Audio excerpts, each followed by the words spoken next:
வணக்கம். குரு வக்ர பலன்கள் 2024 முதல் 2025 வரை. குரு பகவான் வக்ரம் பெறுகின்ற 150 நாட்களுக்கு உண்டான பலன்களும் பரிகாரங்களும். குரு பகவான் பேர்ச்சி ஆனதுக்கு பிறகு குரு பகவான் இருக்கின்ற ராசியிலிருந்து சூரிய பகவான் 5ஆம் ராசிக்கு வரும்போது குரு பகவான் வக்ரம் பெறுவார். குரு பகவானுக்கு மட்டுமல்ல, சனி பகவானாக இருந்தாலும் சரி, செவ்வாய் பகவானாக இருந்தாலும் சரி, இந்த விதி என்பது 3 பேருக்குமே பொருந்தும். புதனும் சுக்கிரனுக்கும் இந்த விதி இல்லையான்னு கேட்டிங்கனாக்கா, அது நட்சத்திர சார கணக்கில் வரும். இவர்களுக்கு மட்டும்தான் 5ஆம் இடத்தில் சூரிய பகவான் அமரும்போது வக்ரம் பெற்று 9ஆம் இடத்தில் இதே சூரிய பகவான் சஞ்சாரம் செய்யும்போது வக்ர நிவர்த்தி அடைவார். இந்த வகையில் குரு பகவான் வக்ர காலங்கள் என்பது 150 நாட்கள். 15/10/2024 புரட்டாசி மாதம் 29ஆம் தேதி காலை, செவ்வாய்க்கிழமை காலை 10 மணிக்கு வக்ரம் பெறுகின்ற குரு பகவான் 11/2/2025 தை மாதம் 29ஆம் தேதி செவ்வாய்க்கிழமை காலை 10 மணிக்கு வக்ர நிவர்த்தி அடைவார். இந்த 150 நாட்களில் ஏற்கனவே போட்டிருக்கிறது மேசம், ரிஷபம், மிதுனம், கடகம், சிம்மம், கன்னி ராசிக்காரர்களுக்கு ஒரு பதிவு போட்டிருக்கும். அடுத்ததாக துலாம், விருச்சகம், தனுசு, மகரம், கும்பம், மீன ராசிக்காரர்களுக்கு இந்த பலன்களாகப்பட்டது சிறு பாதகமாக இருந்தால் பரிகாரங்கள் செய்து உங்களுக்கு உண்டான நற்பலன்களை பெற்றுக்கொள்ளலாம். குரு பகவான் எப்பொழுதுமே ஒரு சுபகிரகம். இந்த சுபகிரகம் என்பது சுபத்தன்மை வாழ்ந்த இடத்தில் இருந்தால் சுபகிரகம். இதே கன்னி ராசிக்காரங்களுக்கு 8ஆம் இடத்தில் இருந்தால் சுபகிரகம் சுபத்தன்மை வாழ்ந்து எந்த நற்பலன்களும் தந்திருக்காது. குரு பகவானும் ஜென்ம ராசியில், ராசிக்கு 3ஆம் இடத்தில், ஜென்ம ராசினாக்கா 12 ராசிகளில் பிறந்தவர்களுக்கு, மேசம் முதல் மீன வரையில் உள்ள 12 ராசிகளில் பிறந்தவர்களுக்கு ஜென்ம ராசி என்று அந்தந்த ராசிகளில் குரு பகவான் அமர்ந்தால் ஜென்ம ராசியில் அமருகிறார் என்று அர்த்தம். ஜென்ம ராசியில் அமரும்போது கடுமையான கஷ்டங்களை கொடுப்பார், ஆனால் ஒரு சில நன்மையாவது செய்வார். 3ஆம் இடத்தில் எண்ணற்ற துன்பங்களை கொடுப்பார், முயற்சிகளுக்கு தடைகளை கொடுப்பார். பெரிதளவு வெற்றி என்பது கடினமான போராட்டத்துக்கு பிறகு கிடைக்கும். 4ஆம் இடம் என்பது சுகஸ்தானத்தை பாதிப்பார். 5ஆம் இடத்தில் சிறப்பான பலனை தருவார். 6ஆம் இடத்தில் நோய், கடன், பகை, எதிர்ப்புகளோடு போராட வைப்பார். 7ஆம் இடத்தில் நற்பலன்களை தருவார். 8ஆம் இடத்தில் அமரும்போது செய்யாத தவறுகளோ செய்த தவறோ, நாம் அறிவற்றுத்தனமாக செய்தது, ஒரு வேளை கேட்டிங்கன்னா அதிகப்படியான நம்பிக்கையால் செய்தது, இவர்கள்தான் முக்கியம் என்று உங்களுடைய வார்த்தைகளை உண்மை என்று நம்பி சொன்னது, இவைகளால் கொடுக்கல் வாங்கலால் குடும்பத்தால் பல பிரச்சனைகளை கொடுப்பது இந்த 8ஆம் இடம். 9ஆம் இடம் சுபத்தன்மை வாய்ந்தது. 10ஆம் இடம் செய்யும் தொழிலுக்கு ஆபத்தாக விளையக்கூடிய ஒரு ஸ்தானமாகும். 11 மிகவும் உயர்ந்த ஸ்தானம். 12 விரயங்களை கொடுக்கின்ற ஸ்தானம். இத்தனை ஸ்தானங்களையும் வைத்து கொண்டிருக்கக்கூடிய குரு பகவான் வக்கரம் பெறும்போது துலாம் ராசிக்காரர்களுக்கு எத்தகையான பலன்களை கொடுப்பார்? இப்பொழுது துலாம் ராசிக்காரர்களுக்கு 8ஆம் இடத்தில் இருக்கிறார். 8ஆம் ராசியில் அமர்ந்து கொண்டு குடும்பத்தில் பிரச்சனை, வருமானத்தில் பிரச்சனை, கணவன் மனைவிக்குள் பிரச்சனை, செய்கிற தொழிலில் பிரச்சனை, உங்களுக்கு கொடுக்கல் வாங்கலில் பிரச்சனை, எப்போவோ செய்த சில தவறுகளோ உங்களை அறியாமல் செய்த தப்புகளுக்கோ இப்பொழுது தண்டனைகளை அனுபவிக்கக்கூடிய ஒரு சூழ்நிலையில் இருப்பார்.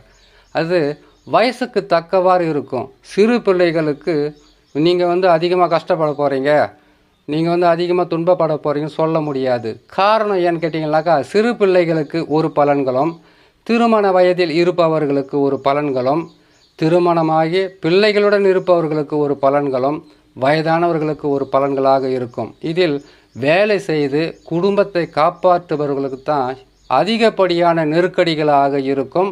குரு பகவான் தவறான இடங்களில் அமர்ந்து விட்டால், குரு பகவான் ரொம்ப சுபகிரகம் சொல்லியிருக்காங்க. சுபகிரகமும் தவறான இடத்தில் அமர்ந்தால் பல வகையான கஷ்ட நஷ்டங்கள் என்பது கட்டாயமாக இருக்கும்.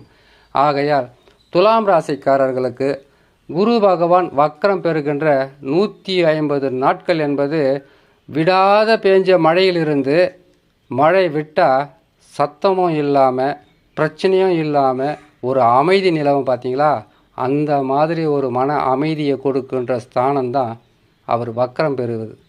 வக்ரம் பெற்றால் கட்டாயமாக துலாம் ராசிக்காரர்களுக்கு 150 நாட்கள் என்பது மிகவும் சிறப்பான பலன்களை கொடுப்பார்.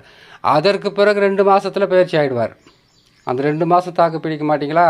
குரு பகவான் பயிற்சி ஆனதுக்கு பிறகு தான் உங்களுக்கு கஷ்டம் கொடுக்கல. அவர் பயிற்சி ஆகிறதுக்கு 3 மாதத்துக்கு முன்னாடி இருந்து உங்களுக்கு அதிகப்படியான தொல்லையை கொடுத்துட்ருப்பார், எண்ணற்ற பிரச்சனைகளை கொடுத்துருப்பார். இது தசா நல்லா இருந்தவர்களுக்கு ஓரளவுக்கு பரவாயில்லை. தசா நல்லா இல்லாதவர்கள் தான் கடுமையான பாதிப்புகளை சந்திக்கக்கூடிய ஒரு சூழ்நிலையாக இருந்திருக்கும். அடுத்ததாக விருச்சக ராசி.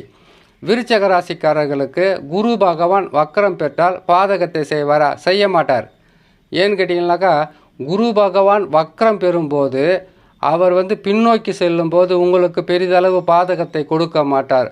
காரணம் என்னன்னு கேட்டிங்கனாக்கா, கேதுவும் சனி பகவானும் உங்களுக்கு ராகு பகவானுடன் இணைந்து நற்பலன்களை செய்யக்கூடிய அமைப்பில் இருக்கும். ஒரு சிலருக்கு மட்டும் பொருளாதாரத்தில் சில தடைகள் ஏற்படுமே தவிர பாதகங்கள் பெரிதளவாக இருக்காது.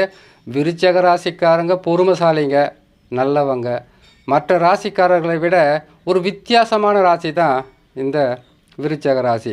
இதே விருச்சக ராசிக்காரங்களுக்கு கோபம் மட்டும் அவங்களுடைய ஆத்திரத்தை அதிகமாக மூட்டிவிட்டால் இவர்கள் கடும் கோபக்காரர்களாக மாறி எதிர்த்து பேசவும் எதையும் செய்ய துணிந்து விடுவார்கள்.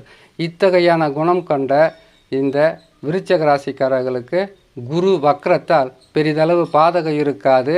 சில நேரங்களில் உங்களுக்கு பொருளாதாரத்தில் சில பின்னடைவு ஏற்பட்டு நற்பலன்களை கொடுத்துவிடும். தனுசு ராசி. குரு பகவான் வக்ரம் பெற்றால் நற்பலன்களை பெறக்கூடிய ஒரு ராசியாகவே மாறிவிடும். 6ஆம் இடத்தில் ரணரோக சத்ருஸ்தானத்திலிருந்து விலகி சுபத்தன்மை வாய்ந்த நற்பலன்களை கொடுக்க மிகவும் உதவியாக இருக்கும் இந்த குரு வக்ர பயிற்சி என்பது. குரு பகவான் வக்ரம் பெற்றவுடன் உங்களுக்கு இதனால் ஏற்பட்டிருந்த தடை, தாமதம், குடும்பத்தில் ஏற்பட்டிருந்த பிரச்சனை, வாழ்க்கையில் ஏற்பட்டிருந்த பல வகையான நெருக்கடிகளிலிருந்து மீண்டு வரலாம். இதனுடைய தனிப்பதிவை போகிற கேட்டு பயன்பெறலாம். அடுத்ததாக மகர ராசி. மகர ராசிக்காரர்களுக்கு இனிமேல் பெரிதளவு பாதகம் சொல்ல முடியாது. ஏன்னு கேட்டிங்கனாக்கா, 7.5 சனியை விட்டு விலகு போகுது. பல வகையில் கஷ்டங்களையும் துன்பங்களையும் சொல்ல முடியாத அளவுக்கு நீங்கள் அனுபவித்து வந்த உங்களுக்கு குரு பகவான் வக்ரம் என்பது பெரிதளவு பாதகமாக இருக்காது, சாதகமாகவே இருக்கும். நற்பலன்கள் என்பது நடந்து கொண்டே இருக்கும். கும்பராசிக்காரர்களுக்கு குரு வக்ரத்தால் சிறு பாதகங்கள் ஏற்படலாம், பெரிதளவு கஷ்டங்கள் இருக்காது. இதற்கு நீங்கள் செய்ய வேண்டிய பரிகாரமாக குரு தட்சிணாமூர்த்தியை வணங்கி வந்தாலே போதுமானது. இதனுடைய தனிப்பதிவை போகிறோம், கேட்டு பயன்பெறலாம். கும்பராசி என்பது குரு பகவான் மிகவும் உதவி செய்கின்ற ஒரு ராசி. சனி பகவான் கூட உங்களுக்கு சில நேரங்களில் கஷ்ட நஷ்டத்தை கொடுத்து விட்டாலும் குரு பகவான் உங்களுக்கு 2ஆம் அதிபதியாகவும் 11ஆம் அதிபதியாகவும் இருக்கக்கூடிய இந்த குரு பகவான் வக்ரம் பெறுவதால் பாதகம் இருக்காது. உடலில் சில உபாதைகள் போகலாம். பெரிதளவு கஷ்டங்களோ நஷ்டங்களோ கொடுக்க மாட்டார். உடலில் சிறு நோய் என்றாலும் மருத்துவரை அணுகுவது, குலதெய்வ வழிபாடு செய்வது மிகவும் சிறப்பாக இருக்கும். மீனராசி. மீனராசிக்காரர்களுக்கு கஷ்டங்கள் அவ்வளவு கொடுக்க மாட்டார். எப்போவுமே குரு பகவான் வக்ரம் பெற்றால் பொருளாதாரத்தில் உயர்வும் குடும்பத்தில் சந்தோஷமும் எண்ணற்ற மகிழ்ச்சியுமாகவே இருக்கும். குரு வக்ரத்தால் நற்பலன்களை அடையக்கூடிய ராசியில் மீன ராசியும் இருக்கும். இத்தகையான சிறப்பான பலன்களை குரு பகவான் மீனராசிக்காரர்களுக்கு கட்டாயம் செய்வார் என்று சொல்லி இன்னொரு நல்ல பதிவில் உங்களை நான் சந்திக்கிறேன். நன்றி, வணக்கம்.